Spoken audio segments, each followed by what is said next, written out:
Greetings and bienvenue, Midnight Crew. Thank you for returning to this broadcast, and welcome to new viewers joining us for the first time.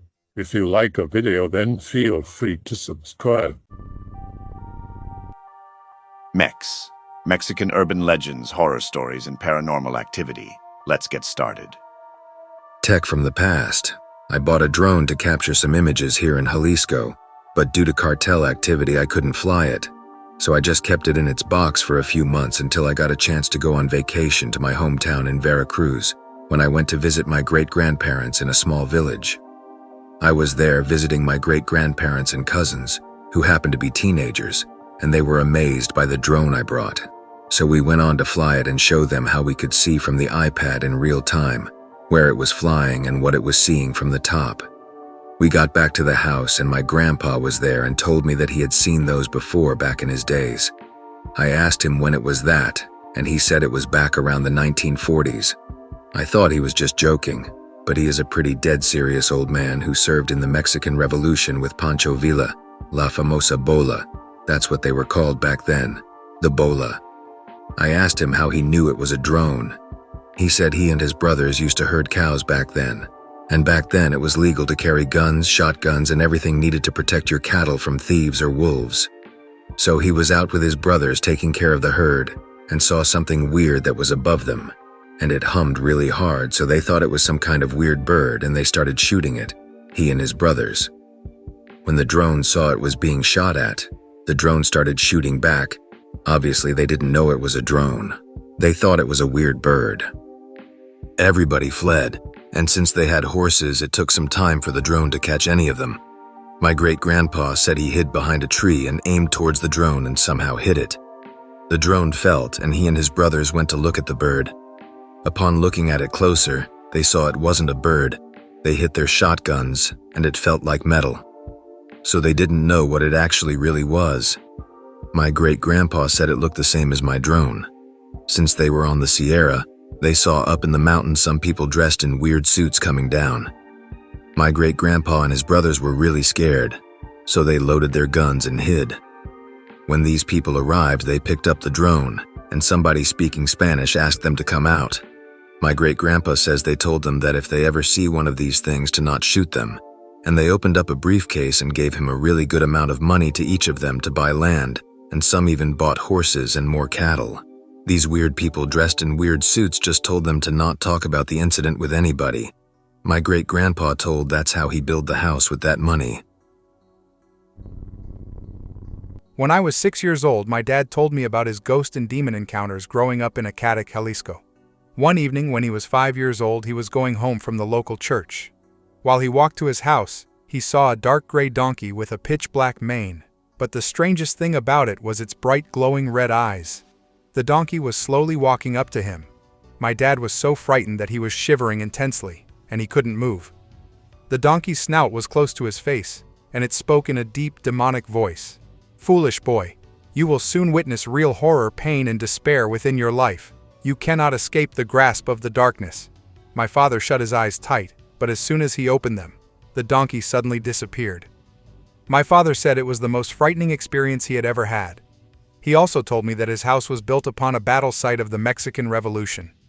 He experienced many ghostly activities, such as distorted voices of pain and agony, distant sounds of gunshots, marching footsteps, and objects floating in the air mysteriously. My mother also experienced ghost activity when she was a young girl. The house she grew up in was haunted. She told me she heard disembodied voices, floating objects. She even told me that one of her brothers was restless one night. The next day, he was found sleeping on the couch, and he said that he felt someone was guiding him around the house, as if someone's arm was on his back. But there was no one there. Weird beings. My dad used to serve in the army and he retired early. He loved to engage back in the day against guerrillas like EZLN and the Sinaloa cartel.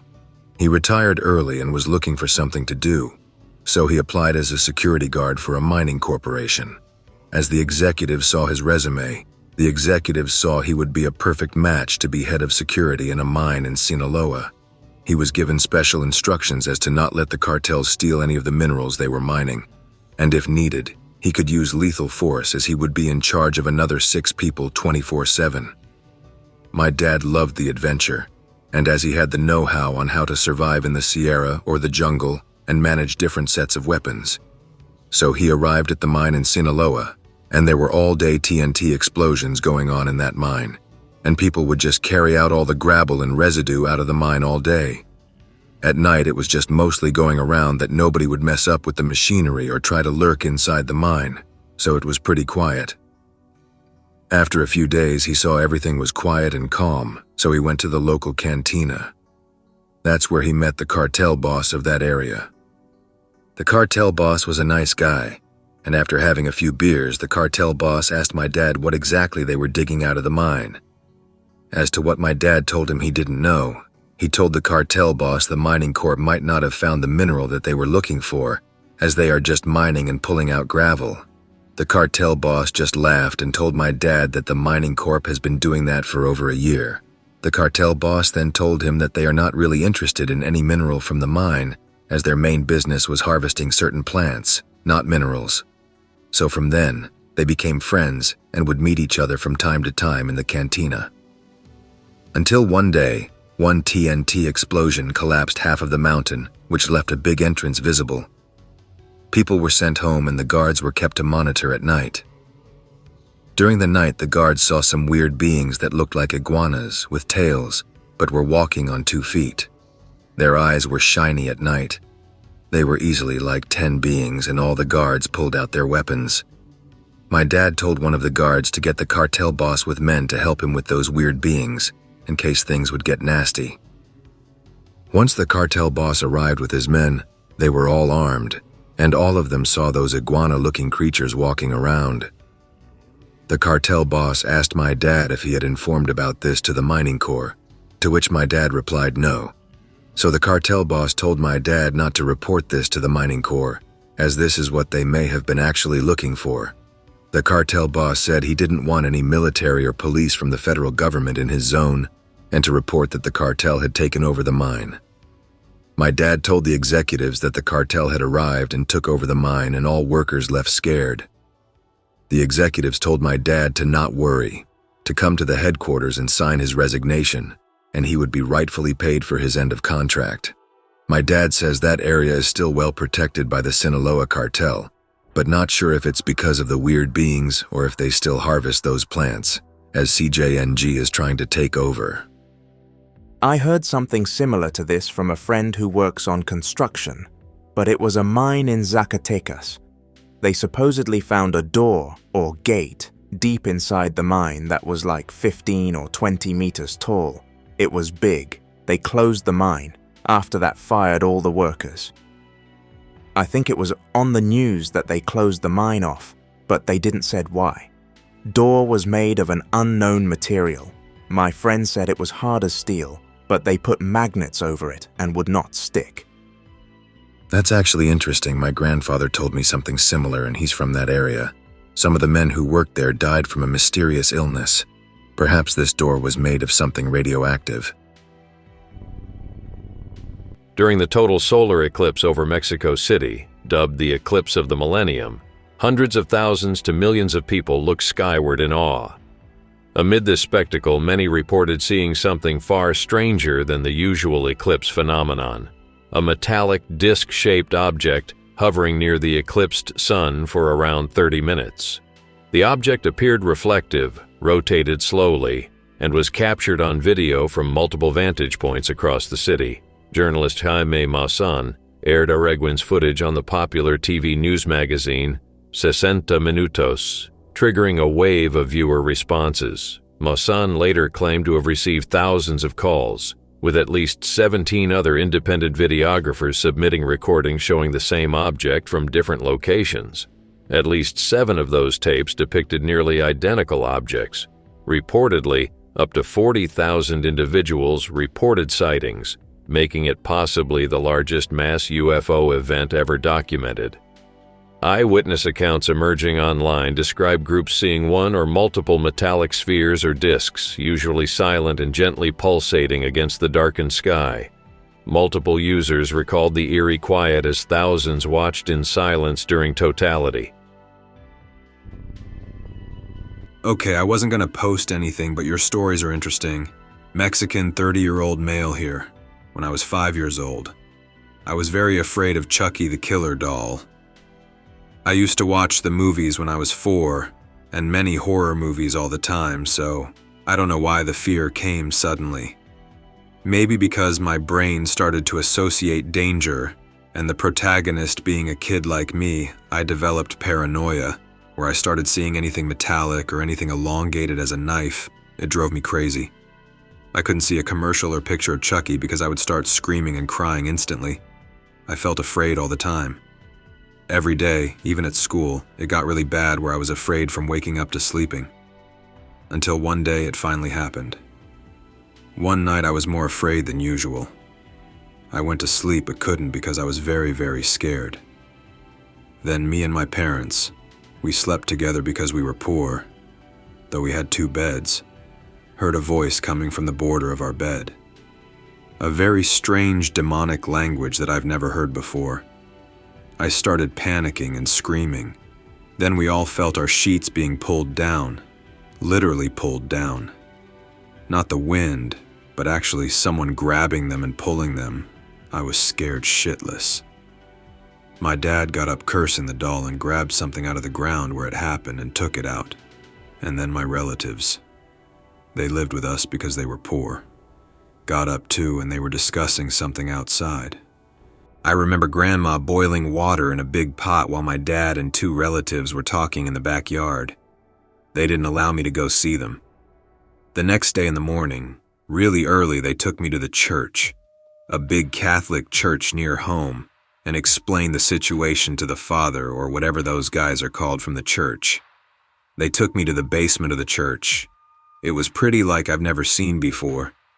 Very surreal and full of ornaments. The father then placed me in some weird ornamental table in the middle of the basement. I was there lying in that bed, and after that it's a blur what he did. I don't remember anything. But after that day, everything went back to normal. No more supernatural shit or anything. No more paranoia nor fear. Granted, I still had fear of the doll, but with the passing of the years, I grew out of it. What was it that happened that night, and why did it manifest goes beyond me. But it doesn't matter now. Another story. I went to see Avengers Endgame with a friend back then, and we left the theater at 1 a.m. because we went really late. I remember we walked through the sidewalk to go to an OXXO, Spaniard 7-Eleven, to recharge data and order an Uber. But a car was slowly following us behind. I told her about it and that we should walk towards the mall since we were still there, and Walmart was open 24/7 and the car wouldn't have been able to chase us. But she was on some single mom, which she was. No stupid bullshit about getting into a fight if something happened. I was scared shitless and didn't know why I didn't run, so I closed my eyes and prayed to God. I was Christian for 9 years back then, baptized myself and everything, and prayed like my life depended on it, with dear but faith too. When I opened my eyes, it was dark again. The car had the lights turned on. Then I turned around and the car had disappeared. Keep in mind, it was a one-way road and there was a train rail to pass through if they wanted to turn around, and that would have caused noise. I asked the girl about it and she said she didn't hear anything. I didn't hear anything either. The engine sound just ceased to be. Needless to say, I never go out with her again. And that's my story. I was an atheist in 2020 due to being mad with God because my life was honestly shit and I was alone for 10+ years. But that changed last year. I'm not gonna say what happened. But I'm a full believer now. I believe in everything now, and not only in God and the devil, that life isn't black and white anymore, but that there's all colors. Life isn't 1 and 0, but that there's 2 and 3 and hundreds and thousands. I started practicing witchcraft last year and even today I do. Or rather did, cause I paid an actual brujo to do it. But I'm doing it to fix shit I didn't break, but someone else who won't bother me again. God works in mysterious ways indeed, especially when bringing someone to faith again.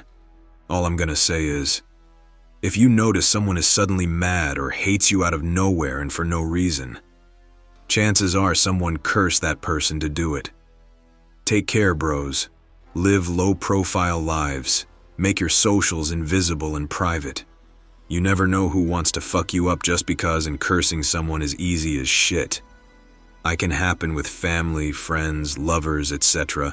They can curse you to not get a job or have money. There's lots of different spells and sorcery. And remember the most important thing. You can't fight fire with sparks.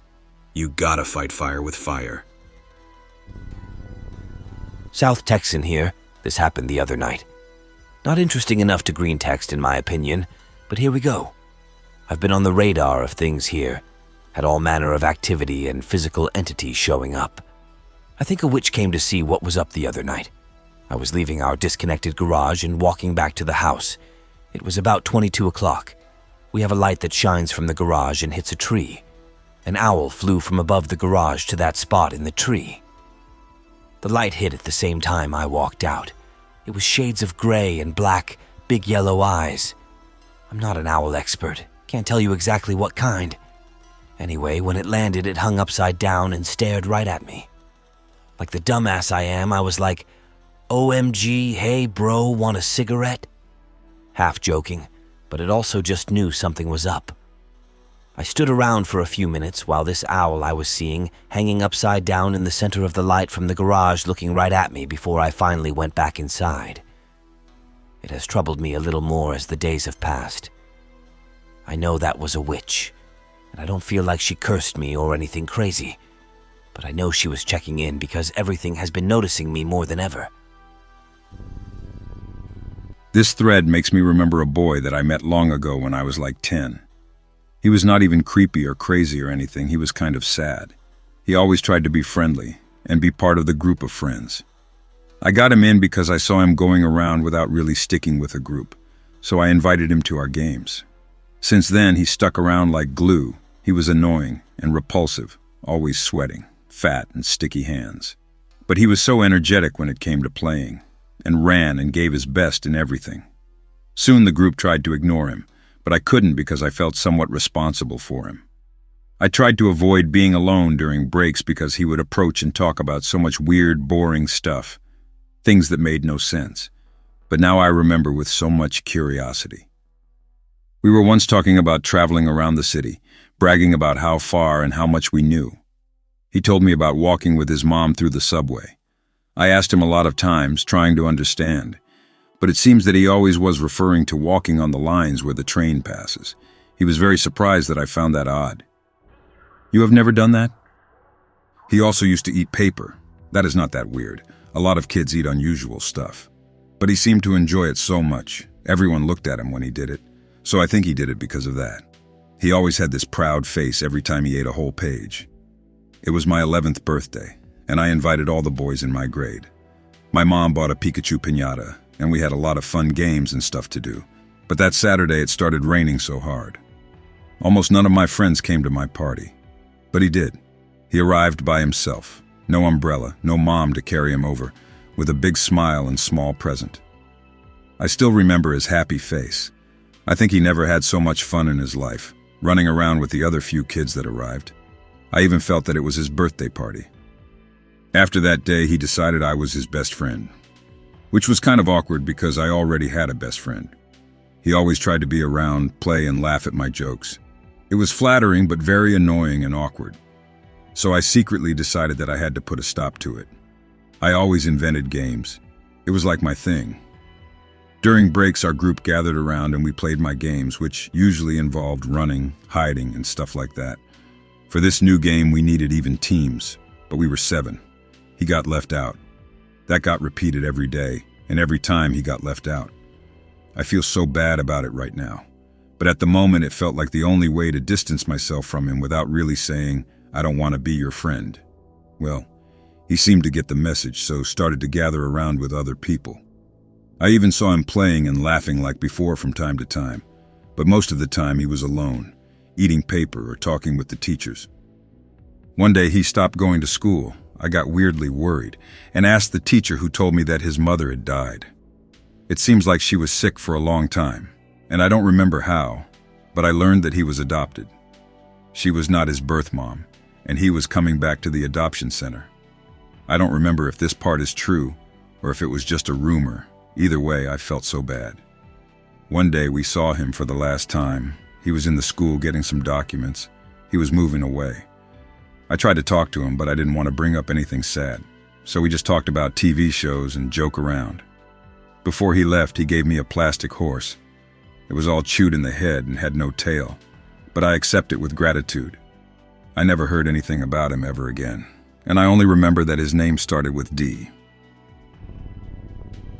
Well, I'm Mexican-American, and my grandmother and great-aunts always talked about lechuzas, some kind of witch who could take the form of an owl or flying creature. She told me a lot of stories. One day, when I was about 11, my great-aunt asked my grandmother to come over and see the lechuza they found under her trailer house. We went, and there was strange, coarse black hair scattered around the yard like there had been some kind of struggle. My cousin was showing us a badly decomposed arm that he had picked up with his shovel. The hand looked human, but it was like a dark gray. It was also very small, like the size of maybe a 5-year-old child. The strange part is that it had a piece of cloth wrapped around its wrist that looked like it used to be white. He asked us if we wanted to go see the body, so we followed him into the woods behind the trailer, and I saw a pile of flesh being consumed by maggots. There was a heap of black skin the color of black rubber, with patches of the same hair that was scattered in the yard. What I cannot explain to this day is why the hair appeared to only grow in patterns of triangles. The rest of the skin was hairless. I later found out that they burned the body and that a head was never found. I think it might have been some kind of crypto, but of course my Mexican family thought it was some kind of evil and felt the need to get rid of it ASAP.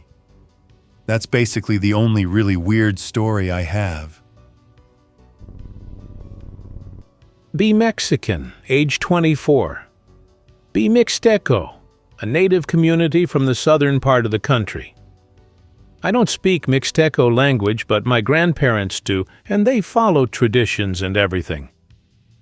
Grandma explains that there's some sort of witchery that was done to our family during the 1910s Mexican Revolution. Men in our family have problems with certain wild animals, but in my family, they like to hunt. Curse was put on by, Grandma says, major witchery from white people in Mexico so they could get advantage during the war. I think Grandma says nonsense. Age 3, a hawk attacks me on my mother's back, rips off a piece of my ear. Age 6, a rat chips off a fingernail. Age 9, got stinged by a stingray. I cannot move the toes on my left foot since then. Age 10, a crow entered the classroom, pecks my head. I got a serious injury, and the bird went away. Age 13, I don't like to go anywhere near nature. I don't believe in curses and stuff, but I think I'm no good with animals. Birds constantly attack me on my rural way to school. Age 14, a horse bit me. I got a serious injury and ended up in the hospital again. My right shoulder will never be the same. Age 15, first hunting. This is a ritual in my family where men go and have beer and hunt. We have deers, wild birds, armadillos, and other animals we can hunt in the area. I don't like killing animals, but my uncle insists. Short experience with weapons. Got a rifle. We camp, but then Uncle spots a deer nearby. Go over that bush, 40 to 50 meters away. Rush to the bush. Hear Grandpa's voice calling, see him nowhere. Fog. A dense fog appeared on the field and it was suddenly getting colder and colder. When I got to the bush, the fog was almost blinding me. I called my uncle, but he never replied. Noises in the woods can be scary. We are told to keep to the path and that the mind plays tricks. Mixtecos have lived in nature for centuries. We know about this. I tried to keep it cool, but I just couldn't understand what was happening, and I started to panic. I'm not a good hunter. The flopping of birds around was everywhere. Animal footsteps could be heard too. Creepy owls woke up when it was barely 3 p.m. Horses' hooves were heard too. I remained in the bush and I kicked a stupid rat. I swallowed all my saliva. A voice called me. It was a man, but I couldn't tell if it was Uncle or Grandpa. Wild birds gathered on the branches of a nearby tree, all staring at me holding the rifle. Hear a voice calling me again. Tears on my eyes and I cannot speak in my fear. Soon a voice is heard among nature. It was getting louder. No, closer. In Mixteco language it says, "Don't go or you won't come back." The man's voice is louder. I hide in the bushes. I hold my mouth and I see a big black pig approaching. It had tusks, and a very nasty smell was in the air, and from its mouth it called my name again. I was all shaky but remained down in the plants as much as I could. Rats start to gather upon my feet. Birds coo, fog denses. Pig calls my name again. Realize I have no ammo for the rusty rifle. A bird comes down and walks like pigeons do to my side. Hear nothing, but it looked at me in the face. I'm pretty sure it was saying no with its head, almost human-like. Pig calls me again. The bird flies and makes a horrible sound, calling many birds, and they all attack the pig. Some rats join. The pig gets lost in the fog. The fog dissipates. I ran to the camp. Uncle says, "Where are you going? Why are you coming back? I told you to go to the bushes." Not even 2 minutes had passed. I was never harassed by animals again. I was an electrical apprentice remodeling a hospital building. I had little experience, so I was mostly doing small jobs by myself. I heard some stories from the drywall Mexicans about hearing children crying when they work overtime, but thought nothing of it. One day I'm working, making up joints in a box in the ceiling at the top of an 8-foot ladder. The rest of the electricians are outside working on the transformer or something. It's Friday, so no other contractors are there. I'm the only one in the building. Suddenly, the lights turn off. The entire building only has like 2 windows, so it's pitch black in the room that I'm in. I mumble profanities, climb off the ladder, and stumble my way outside to see what is going on. Turns out they had to call out the city's power company to turn off the power while they work on the transformer. They give me a headlamp and tell me to keep working. This is going to be a pain to separate all these wires and make them up in the dark, but whatever. I go back in and work in the dark with the light fixed on the box. After a few minutes, I hear a scuttling sound from somewhere in the room. WTF. I hear what sounds like a baby crying. Oh my shit. Something bumps my ladder and I'm standing with my eyes closed, white knuckle gripping the ladder. Don't know how long I stand there like that, but after a while the lights turn back on. I open my eyes, and there's a baby doll on the floor next to my ladder. This is a construction building. No one under the age of 18 is allowed on the property. Nope. The hell out of there and go home sick. On Monday, the doll is nowhere to be found. No one ever mentions seeing it, and I never mention it to the other guys. Pick related. It looked something like this. If policemen are wearing balaclavas, you know you are in deep shit, and probably your family won't hear from you again. Americans are dumb as often in social situations, looking for the wrong details. Most cops do use balaclavas in official operations for 2 reasons: dusty environments and to avoid getting doxxed when they appear confiscating shit or presenting culprits. This to avoid getting killed by vengeful cartel members or bullied by the population, because nobody likes cops. What you should be looking at is the corporation name and uniform. For example, there's many states that have phased their state police forces yet. In the highways you will see state police cars. Take a guess what they really are. Officially, cops need their Batman belts and boots. If you see a cop with no overcomplicated belt and using lighter shoes, you are looking at a shooter in uniform, but not really a cop. American tourists often get stopped by cartel patrolmen in highway checkpoints, and they always think it's the real cops, which is funny. And what's funnier is that ironically, cartel members rarely ask for bribes or money. That's a real official cop think, LOL. Balaclavas have been banned in states like Jalisco or Michoacán. And yes, there are fake checkpoints all over Mexico. There are the Guardia Nacional fake checkpoints just extorting people. Then there are the Ministeriales checkpoints who have a screwdriver and start disarming your car unless you pay them. Then there are the fake cartel checkpoints who are basically there to kidnap you. That might be in the south, but up north they are just checking who's coming in to filter opposing cartel members. If they see a car with a bunch of dudes, they will ask many questions about where do you live and what's your occupation. If they ever hear a foreign accent like Colombian or Chiapanec, and they will pull you aside and ask you more questions, then they will make a final judgment in either telling you to be careful, extort money if they don't like you, or kill you if you play the funny guy. Americans sometimes play cute, so cartel members take measures. It has been more than a couple of times that cartels execute American Army vets trying to act tough against them in the highways. The U.S. demands heads, so cartels give our local agencies lowly drug fiend members as bait. WTF is up with that? A while ago, 2 of my aunts and my grandpa went down to Michoacán to visit family. While they were there, my mom asked them to go to Huitzantla because she's trying to find her birth certificate to get dual citizenship, and she thinks it might be in the church there. My grandpa tells them not to go there because it has a large cartel presence. My aunts decided to go there anyway on their rental car. Sure enough, they arrive at the plaza, and it's a ghost town, and as they're walking back to their car, they get approached and questioned by armed guys wearing balaclavas. They just made some bullshit that they were looking for their uncle named Jose, and their aunt named Maria, and they let them go. By the way, I don't know why you even had to lie about that instead of just telling them that you are there for a birth certificate. Anyways, they both noticed that they had different accents and were obviously foreigners, said they sounded Colombian. Fast forward a few months later and news breaks out about some military raid in that town where there was a shootout and there were 12 cartel members killed and they were ex-Colombian military. Have you had dreams or experiences with any Minotaur-like entity? OK/X/. English isn't my native language because my state is currently in Mexico, specifically in some southern state.